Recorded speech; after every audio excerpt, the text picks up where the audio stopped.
ومن حقي نقول لك راجل كفيل. واش القانون واش القانون غادي القانون الا كنت انا دايره شي حاجه وإلا كنت قايله شي حاجه في فيديو انا ما قلت والو. قلت علاش الناس ينوضوا يعايروا السيده.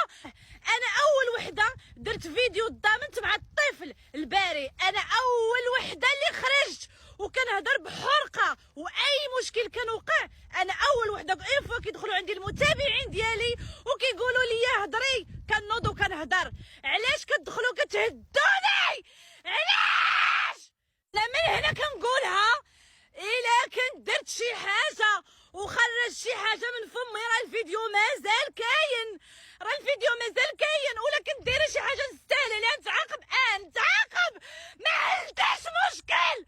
ولكن باش تدخلوا عندي وتهدوني ما تهدونيش، ما تقولوش لي راجل كفيل. علاش؟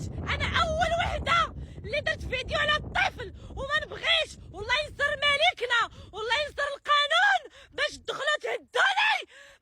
ما نقبلش هذا الشيء.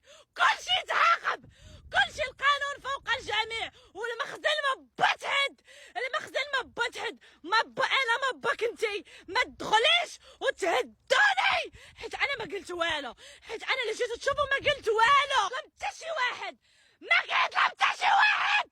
ويا كنت دايره شي حاجه نتحاسب عليها. واي وحده دخلت عندي غادي نخرج انا وياك بالجرنان.